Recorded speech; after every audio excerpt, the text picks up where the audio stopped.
A homeless man was sleeping outside a movie studio. Security wanted him gone. They called the cops. But before the cops arrived, Tom Hanks made a different call. He called his lawyer. Not to press charges. Not to get a restraining order. For a reason that made the security guard quit his job the next day out of pure shame. You need to stay for this entire video, because what Tom Hanks discovered about this homeless man will change how you see every person on the street. If you're not subscribed, do it now. This story deserves to be heard. September 4th, 2012. Warner Brothers Studio, Burbank, California. 6:15 a.m. Tom Hanks arrived early for a shoot. He liked getting there before the chaos started, before the crowds, before the noise. His driver pulled up to the studio gate. And that's when Tom saw him. A man, sleeping against the wall, right next to the entrance, wrapped in a dirty blanket, shopping cart full of belongings beside him. Homeless. Obviously, homeless. The security guard at the gate was on the phone. "Yeah, I need police. We've got a vagrant outside the studio. He won't leave. Been here 3 days now. We need him removed." Tom got out of the car. "Hold on, don't call the police yet." The security guard looked annoyed.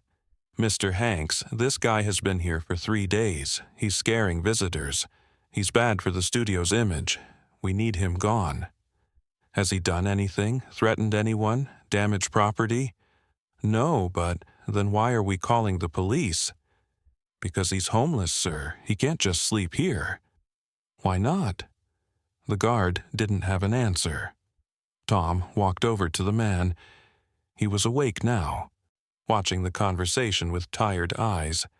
He was maybe 60, gray beard, weathered skin, but his eyes were sharp, alert. This wasn't a man who had lost his mind. This was a man who had lost his luck.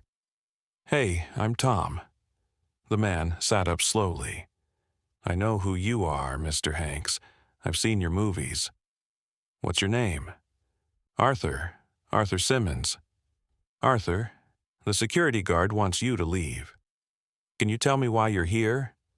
Specifically here, at this studio?" Arthur was quiet for a moment. "Because I used to work here." Tom froze. "You worked here?" 32 years, set construction. I built sets for some of the biggest movies ever made. "Your movie, the one about the astronauts?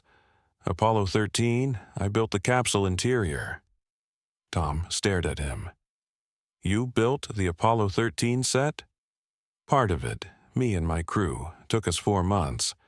Proudest work I ever did." "What happened? How did you end up out here?" Arthur laughed bitterly. "Same thing that happens to everyone. Got laid off in 2008. Studio was cutting costs, outsourcing work. I was 56. Nobody hires a 56-year-old set builder. Went through my savings, lost my apartment, wife left, kids stopped calling, and here I am. Sleeping outside the place where you used to work. I know it's pathetic, but this place, it's the only place I ever felt like I mattered. When I sleep here, I can hear the sounds from inside, the hammering, the sawing, the work being done. It reminds me of who I used to be." Tom felt something crack inside his chest. This man, this homeless man that security wanted removed like garbage, had spent 32 years building the sets that made movie magic possible, had worked on Apollo 13, had contributed to films that made billions of dollars, and now he was sleeping on the sidewalk, outside the studio that had thrown him away. Tom pulled out his phone. The security guard smiled. Finally, Mr. Hanks was going to handle this properly. "Hi, Stephen. It's Tom. I need you at the Warner Brothers gate right now. Yeah, it's urgent. Bring the partner who handles employment law." The security guard's smile faded. "Mr. Hanks, what are you doing?" "Getting Arthur some help." "Sir, we just need him removed. The police aren't coming. Cancel that call." I can't just cancel the call." The guard canceled the call. 45 minutes later, Tom's lawyer arrived, Stephen Chen, one of the best entertainment lawyers in Los Angeles. Tom explained the situation. Arthur worked here for 32 years, set construction. He was laid off in 2008. I want to know if he got everything he was entitled to: severance, pension, benefits. Stephen looked at Arthur. "Do you have any documentation, pay stubs, termination letter?" Arthur laughed. "I'm homeless. I don't have documentation. I don't have anything." "That's okay. I can pull the records. What was your full name and employee ID?" "Arthur James Simmons, employee number 7734. Stephen made some calls, pulled some strings. Within 2 hours, he had Arthur's complete employment history, and what he found made everyone sick. "Tom, you need to see this." Arthur had been entitled to a pension, a significant one. 32 years of service meant a monthly payout of over $2,800. But someone in HR had made an error. They had listed Arthur as a contractor, not an employee. Contractors don't get pensions. The paperwork had been falsified. Arthur had been robbed. They did what? Tom's voice was quiet, dangerous. They reclassified him to avoid paying his pension. It happens more than you'd think. Companies do it to save money. Most workers don't have the resources to fight it. "Arthur, did you know about this?" Arthur shook his head. "They just told me I wasn't eligible.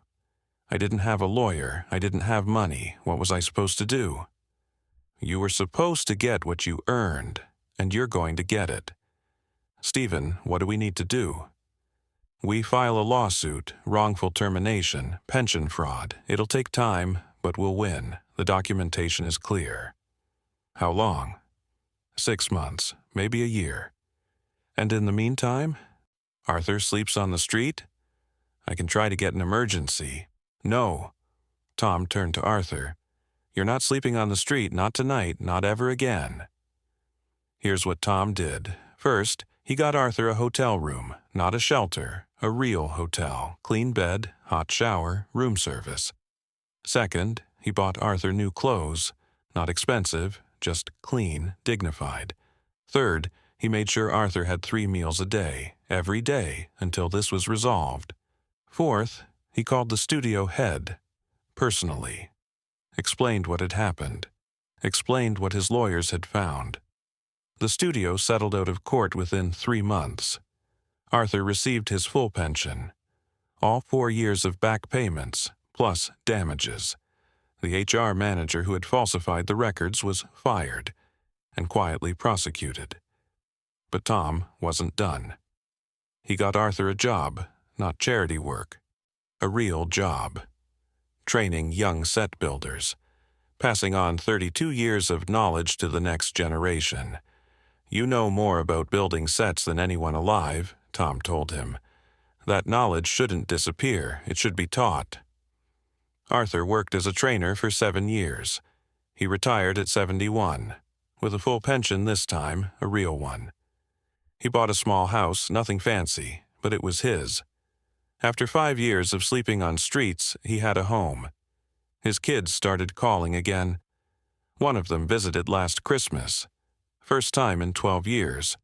The security guard who had called the police. He quit the next day, not because anyone told him to, because he couldn't live with what he had almost done. He had almost had a 32-year studio veteran arrested for the crime of being poor. He works at a homeless shelter now. Cleaned it up, painted it, and put it in, cleaned it up, painted it, and put it in his garage. "To remember," he told Tom, "to remember where I was and how far I've come." Every year on September 4th, Arthur sends Tom a photo of that cart, and every year, Tom writes back the same thing. "From the guy who built Apollo 13, still proud of you." Arthur died last year, peacefully, in his own bed, in his own house, surrounded by his family. At his funeral, they showed photos of his work, sets from 100 different movies, including Apollo 13. Tom Hanks sent flowers, and a note that was read aloud. Arthur Simmons built worlds. He built the capsule that took America to the moon on screen. He built sets that millions of people escaped into. And when the world forgot him, he didn't give up. He slept outside the place he loved, hoping someone would remember. Someone did. I'm honored that someone was me. Rest easy, Arthur. You built something that will last forever. That's the story. A homeless man sleeping outside a studio. A security guard who saw a problem. Tom Hanks, who saw a person. One phone call to the cops. One phone call to a lawyer. The difference between those two calls? Everything. That's what it means to see people instead of problems. That's Tom Hanks.